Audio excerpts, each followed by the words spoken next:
Aquest vídeo és una mica diferent. El que estic enregistrant és l'assaig del que serà la meva defensa de tesi, que aquí la teniu impresa. La idea de la renaixença de la llengua hebrea en l'etapa formativa d'Eliezer Ben Yehuda a París, del 1877 al 1881, presentada a la Universitat de Barcelona. I aquí teniu Eliezer Ben Yehuda. La tesi jo l'he redactada en català i en hebreu i és per això que la defensa serà en català i en hebreu. Però com que m'imagino que la majoria del meu públic no coneix l'hebreu, el que faré serà obviar aquesta part. L'estructura de la defensa, tal com ha de seguir, és primer presentar en català breument el personatge d'Eliezer Ben Yehuda, qui està dedicada a la tesi, i de tot el que he tractat en aquesta monografia, centrar-me en el que és pròpiament l'exposició de la hipòtesi de recerca i una mica l'estudi i la discussió del resultat. Llavors, pel que fa a Eliezer Ben Yehuda, és conegut com el pare de l'hebreu modern, el revitalitzador de la llengua hebrea, i bastarà dir que va néixer a la Lituània històrica, un poble que actualment és Bielorússia, a l'any 1858. Al 1877, mentre estudiava el que és actualment Letònia, Latgàlia, encara en aquesta Lituània històrica, va prendre la decisió, pels motius que després exposaré, d'anar a estudiar a París, que és a la ciutat a la qual arriba el mateix any, i s'hi estarà tret d'un petit sojorn a Algèria fins al 1881, quan ja amb les idees polítiques i el que és aquest projecte de revitalització entre cometes, atès que no deixa de ser un terme carregat ideològicament i emprat pel mateix Ben Yehuda, ja dic, ja amb aquesta idea ben clara i el full de ruta també clar, decideix emigrar a Jerusalem a l'any 1881. I allà romandrà pràcticament la resta de la seva vida, on es dedicarà a dur a terme tot un projecte d'activisme polític, en el que en podríem dir nacionalista sionista, i d'activisme lingüístic amb la intenció de dur a terme, de col·laborar en aquesta recuperació de l'hebreu, entesa sempre en aquest marc nacional jueu sionista. Dintre d'aquestes activitats, de les gestes que va dur a terme a Palestina, destaca la llegendària constitució de la primera llar hebreicoparlant al cap d'uns 2000 anys, que era la seva. També cal destacar la seva tasca periodística, que va contribuir a la modernització de la llengua, com per exemple, segurament la pedra fundacional d'aquesta feina és la creació, el 1884, del primer diari realment modern de vocació europea a Palestina, en llengua hebrea, que és Hatzevi. Al 1908, després de diferents obres lexicogràfiques, comença a compilar el seu ingent diccionari de l'hebreu antic i modern, que, quan la mort el sorprengui a Jerusalem al 1922, encara no l'haurà acabat. Quan mor a Jerusalem, que és enterrat amb honors pràcticament d'estat, l'hebreu ja és oficial, sota el mandat britànic, justament al costat de l'àrab i de l'anglès. Llavors, el que és pròpiament la tesi, com es pot jutjar pel títol, se centra en aquests anys en què Ben Yehuda es va formar a París. Un període que és fonamental, que és cabdal per tota la seva vida posterior i atès el paper que va tenir en tota la història del nacionalisme jueu a Palestina, o sigui, del sionisme, també és important per la història del que és la construcció nacional del Yishuv i després d'Israel. Joseph Lang ja va descriure aquest període com un dels períodes realment més importants de la vida de Ben Yehuda. I aquest període comença el 1877. Ben Yehuda declara en les seves memòries que va tenir un somni, que va tenir una epifania. Una mica les versions, els detalls d'aquesta visió varien en funció d'aquests escrits. En un escrit diu que tenia una veu a l'orella que contínuament li deia Israel be'artzo, Israel el seu país. En una altra versió, en canvi, la veu que hauria tingut a l'orella hauria estat Techiat Israel Vilshoneno be'eretz Abot, és a dir, el renaixement d'Israel i la seva llengua al país ancestral, al país dels patriarques. A partir d'aquí, arran d'aquesta espècie de visió, decideix consagrar la seva vida en aquest projecte nacional sionista, en el qual, òbviament, l'element més important és el del país, no tant el de la llengua. És, amb la intenció de poder dedicar-se a aquest projecte que emigra a París, amb una doble intenció, amb la intenció de formar-se com a metge per poder obtenir un ofici una vegada hagi arribat a Palestina i amb la intenció de formar-se políticament, atès que París era la capital política i cultural del món encara, per tenir unes eines, per aconseguir unes eines amb les quals pugui posar en pràctica aquest ideal. Una vegada a París, Ben Yehuda es mou aquests primers anys, entre 1877 i 1879, entre dos cercles. Un cercle és el rus, a la Biblioteca dels Exiliats Russos al carrer Victor Cousin, on coneix Nikolai Nikolaevich Chashnikov, un personatge bastant curiós, un aristòcrata rus, molt ben relacionat amb l'alta societat francesa, que introdueix Ben Yehuda als misteris de la societat francesa i a la premsa. Aquest Chashnikov era escriptor, era periodista en diaris tant francesos com russos. Jo l'he trobat algun article també en italià. Però a més aquest Chashnikov sembla que estava directament relacionat amb els serveis secrets russos. També Ben Yehuda relaciona amb un altre cercle. Semblaria que una vegada ja publica el seu primer article, que aquest article que publica és una qüestió candent, que escriu a principi de març de 1879 a instàncies de Chashnikov. Doncs com dic, semblaria que després de publicar aquest article, Ben Yehuda s'introdueix al cercle relacionat amb els dirigents de l'Alliance Israélite Universelle, que era una entitat filantròpica jueva europea que vetllava per l'educació dels jueus, principalment, però no només, a l'Imperi Otomà i la riba sud del Mediterrani. Aquí, Eliezer Ben Yehuda semblaria que hauria conegut Adolphe Cormier, com es desprèn dels seus textos, un dels personatges més importants a la història del judaïsme del segle XIX, i un altre jove lituà com ell, Getzil Zelikowicz, que hauria passat un temps a Algèria i hauria explicat a Ben Yehuda que allà a Algèria va tenir relació, es va relacionar amb els algerians, però mitjançant una conversa en hebreu. Com dic, Ben Yehuda publica aquest seu primer article, que d'alguna manera el llença al que és la carrera política i periodística a instàncies de Chashnikov, i aquest article, una qüestió candent, que això ja vaig traduir al català i vaig publicar a la revista Tamid, ara fa, si no m'equivoco, 3 anys, ha estat identificat a la mitologia sionista, nacional israeliana, com el primer text en què Ben Yehuda ja formula les seves idees en relació a la restauració de l'hebreu com a llengua parlada, en aquesta revitalització, i el lligam intrínsec que té amb el que és l'estructuració política d'una societat hebrea, més que jueva, el llenguatge de Ben Yehuda, a Palestina. El que passa és que si llegim aquest text, doncs la impressió que ens dona és ben diferent. En aquest text, Ben Yehuda simplement advoca per un programa que avui dia qualificaríem de sionista, o sigui, de crear un centre demogràfic més o menys polític a la Palestina otomana, i pel que fa a la llengua, Eliezer Ben Yehuda només em fa 2 comentaris. Un és que, bé, si hi ha aquesta necessitat del poble jueu de constituir-se en ser una majoria en un territori, és perquè són una nació. I són una nació malgrat que els crítics diguin que no parlen una mateixa llengua. Eliezer Ben Yehuda escriu: els francesos no parlen una mateixa llengua. Parlen provençal, parlen bretó, parlen alsacià, i així tot ningú no dubta que siguin una nació. Nosaltres no parlem una mateixa llengua, per tant, podem ser perfectament una nació. Aquest no és el criteri més important a l'hora de definir-la. Aquest és un comentari. L'altre comentari és que bé, en tot cas, si aquest projecte sionista arriba a bon port, la llengua podrà guanyar força. Pel que fa al primer comentari, pel que fa al primer text referent a la llengua, és evident que si Ben Yehuda defensa que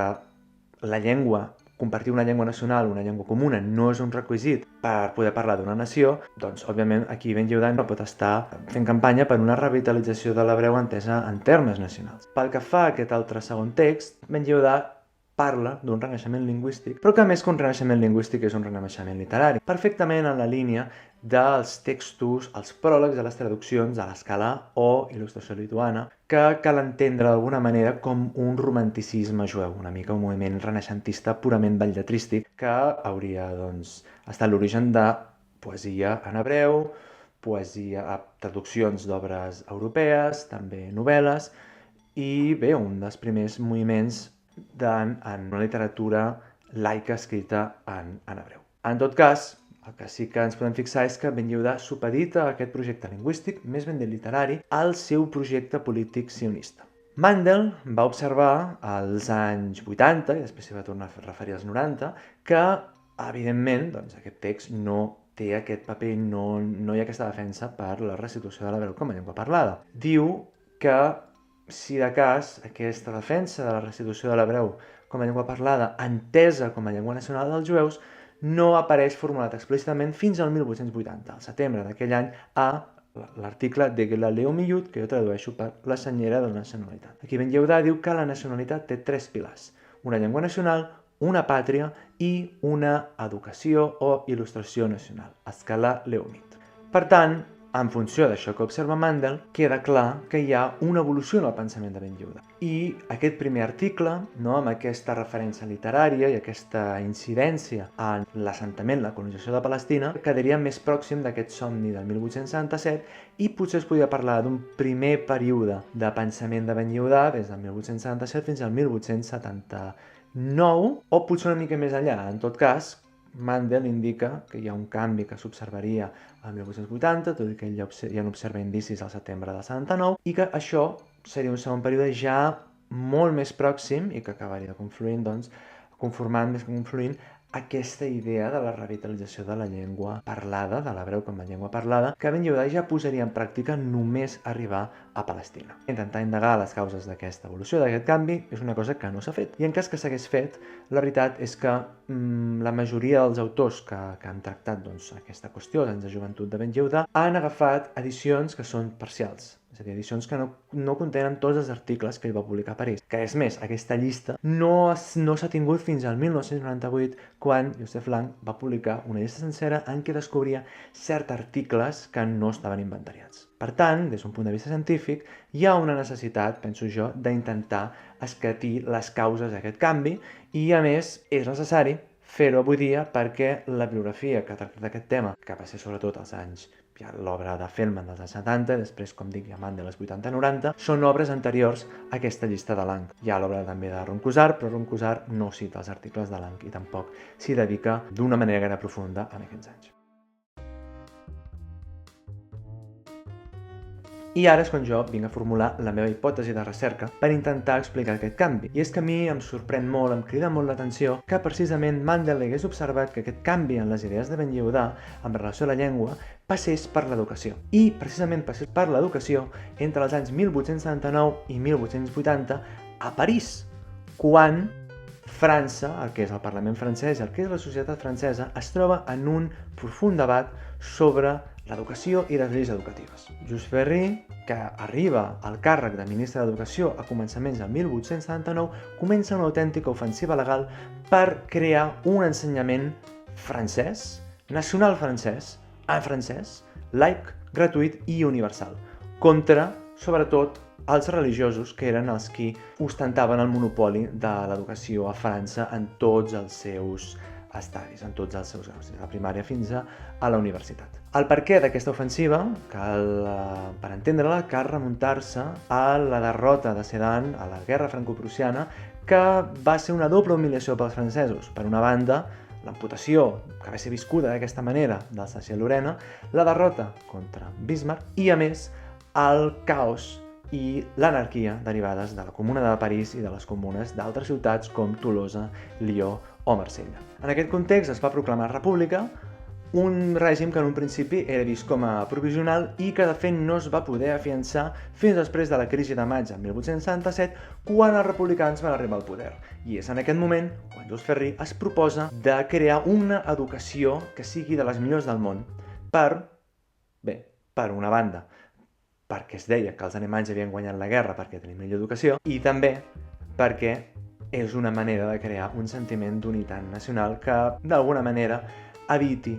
futures derrotes i hi hagi una cohesió més forta en temps de guerra. França, doncs, com dic, s'està rescabalant d'una autèntica humiliació, una humiliació afligida a l'orgull nacional, i per tant cal pensar que per un nacionalista com Eliezer Ben Yehuda, que aspirava a reconstruir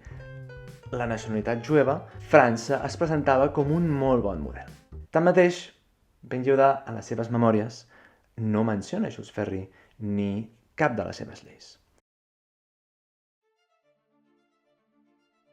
De tota manera, anem a mirar els textos, anem a agafar tota aquesta llista de textos de Lang, posem-los en ordre cronològic, a diferència de l'edició que en conté més, que segueix un ordre temàtic, un ordre es classifica en funció dels diaris on havien aparegut, el primer que veiem és que ja el primer article que Eliezer Ben Yehudà publica després del seu primer, l'article "I encara no m'ha pres la lliçó", es lamenta del deplorable estat de la situació de la nació hebrea sense una llengua nacional, sense un sentiment nacional i sense pàtria. De manera que aquí ja es troba una rectificació de la idea que defensava l'article anterior, segons la qual no cal tenir una llengua nacional per poder parlar de nació. A més, Eliezer Ben Yehudà, si recordeu, he dit que en aquest article en què Mandel troba la primera menció explícita de l'hebreu com a llengua nacional i un fonament en el que és la identificació de la nació, escriu Ben Yehudà que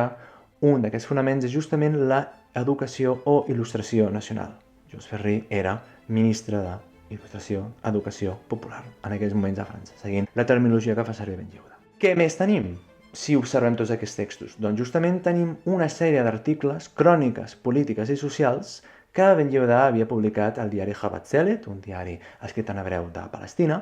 en la qual ressegueix el que és la societat francesa. I d'aquests articles, que en funció de com els definim, són 8 o són 9, en 5 apareix la llei Ferry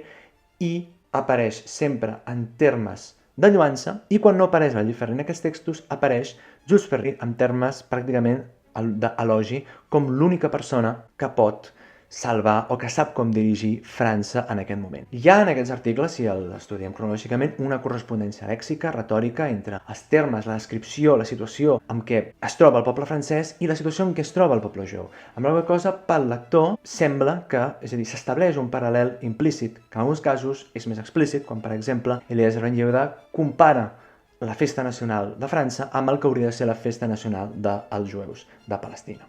També trobem aquesta correspondència entre els discursos de Jules Ferry i el que són els articles de Ben Yehudà. Jules Ferry d'alguna manera es presenta com un personatge central, centrista, que aspira a crear un centre francès, nacional francès, que sergeixi la divisió nacional en què es troba França en aquell moment, assetjada per la Internacional Negra, els tradicionalistes catòlics, sí, sobretot els religiosos en l'educació, i el que són els comunars, els comunistes premarxistes que abans s'han revoltat durant la guerra contra Alemanya, en un moment tan complicat i tan tens per la nació com una invasió estrangera. Ben Yehudà també aspira a crear un centre jueu que d'alguna manera superi les divisions del poble jueu en un moment en què el perill de l'assimilació a les cultures nacionals d'arrel cristiana amenaça d'extingir el que és la cultura jueva a Europa. I, a més, Jules Ferry, amb la seva lluita contra aquests extrems i concretament contra els religiosos, ofereix també un model per solucionar el que és el problema de l'educació de Jerusalem, que Ben Yehudà no para de llegir en el diari en el qual col·labora, Habat-Zelet. Jerusalem és una ciutat en què ja té una majoria de la població jueva, i gran part d'aquesta població prové d'Europa. Són jueus religiosos que han emigrat per motius religiosos a la Ciutat Santa. I es troben amb el problema que quan han de dur els seus fills a les escoles, en lloc de dur-los a les escoles creades per filantrops jueus europeus que volen educar-los amb una educació moderna que d'alguna manera els pugui ensenyar a millorar la seva situació econòmica, prefereixen dur-los a les escoles tradicionals jueves. És una situació semblant a la que passa avui dia a Israel amb els Haredim. Davant d'aquest debat, per si això no fos poc, casualment, uns missionaris europeus han aconseguit que algunes d'aquestes famílies jueves hagin decidit de dur els seus fills a les seves escoles, malgrat que això sigui un gran perill i que pugui tenir com a conseqüència la conversió al cristianisme d'aquests fills. Tot això causa un gran rebombori, no cal imaginar-s'ho. Eliezer Ben Yehudà, en els articles que escriu en aquest diari, lloa l'actitud dels pares jueus que es neguen a dur els fills a les escoles europees i comença a parlar de la llei Ferry. En un cert moment, al setembre del 1879, escriu que la solució d'aquest problema és fer com fan els francesos i en general com fan els europeus, ensenyar una educació nacional i cultural en la llengua pròpia, per d'aquesta manera evitar un desarrelament i mantenir aquesta cohesió i mantenir la nació. Eliezer Ben Yehudà proposa que es creïn unes escoles que s'assenyi una educació moderna, il·lustrada, pròpia de l'escalà, però vehiculada en la llengua hebrea. Sens dubte, el deute d'aquestes idees de les lleis educatives de Jules Ferry és directe. Així tot, hi ha un matís que cal explicar, i és un matís que Ben Yehudà menciona una mica de passada a les seves memòries. I és que, si Ben Yehudà arriba a reconèixer això, si ell arriba a fer aquesta proposta, és perquè prèviament ha acabat reconeixent que l'hebreu efectivament és la llengua nacional dels jueus. I això només és possible gràcies al contacte amb el món sefardita i històries, experiències com les d'aquests dels Zelikowitz, que li demostren que els jueus poden parlar llengües diferents, però que la llengua comuna és l'hebreu. Una mica, doncs, com el francès, i el francès, igual que amb el projecte Ben Yehuda, acabarà escombrant les altres llengües que no són nacionals dintre d'aquesta nació. Per tant, Ben Yehuda surt de Lituània amb una idea del renaixement lingüístic que és menor en comparació amb un renaixement polític, sempre el renaixement entre cometes, com dic, una idea que està supeditada en aquest renaixement polític i que en tot cas passa per la literatura, per una renaixença literària en les línies de l'escala. A París descobreix que l'hebreu pot ser la llengua nacional dels jueus i que, en aquest cas, per salvar la cultura hebrea, no n'hi ha prou amb escriure-la, sinó fer com fan els francesos i, en general, tots els europeus, prendre-la en l'educació. Així tot, val a dir que Ben Yehuda, en la primera vegada que proposa aquestes mesures educatives, proposa també que l'àrab sigui una llengua ensenyada per als jueus de Palestina, atès que és la llengua de tot el país, de tota la regió de Palestina. Cal comentar, penso jo, que Ben Yehuda, a diferència de l'escalà anterior a ell, pren ja des del primer moment que pren la ploma i ja des d'abans, al moment que pren la decisió d'anar a París, pren una actitud política i que aquesta actitud política s'anirà refinant en contacte amb el món de París i el que són les lleis de Just Ferrer fins al 1881. Contrasta no només amb aquesta escala, sinó amb el primer renaixentisme català i amb el Felibritge de Frederic Mistral. Però està en una línia molt semblant de la de Valentí Almirall, que justament en aquells anys comença a articular el catalanisme polític. Això és, doncs, la demostració de la meva tesi. Aviat serà disponible al portal de tesis en xarxa i aviat també tinc previst la publicació del que són l'autobiografia de Ben Yehuda, amb text hebreu establert per mi i traducció catalana feta per mi, i espero que aviat també pugui sortir l'edició crítica dels textos hebreus. En tot cas, podreu consultar la meva tesi tot això i molt més, alguns altres detalls sobre la història del sionisme, alguns altres detalls sobre la vida de Ben Yehuda i les idees d'Europa del moment, i també podeu llegir la traducció catalana d'aquests textos de Ben Yehuda, que jo penso que poden ser interessants per a qualsevol estudiós i qualsevol persona interessada en la història de la lingüística i en la història de les idees lingüístiques, sobretot associades amb la construcció nacional. I aquí és on m'acomiado. Enregistro aquesta part després d'haver defensat la tesi, investit amb el títol de doctor, amb qualificació d'excel·lent, i vull dir que els membres del tribunal unànimement en van recomanar la publicació, tant en català com en anglès i en hebreu, i que a més van coincidir a valorar la meva memòria com una història cultural de la segona meitat del segle XIX europeu, i vam valorar molt positivament que això es pogués llegir en català. Espero que tots vosaltres aviat la pugueu gaudir. Quan la tesi en l'estat actual, que bé, com sol passar, pendent de moltes revisions, ja sigui disponible al portal de tesis en xarxa, ja us deixaré l'enllaç aquí a la descripció.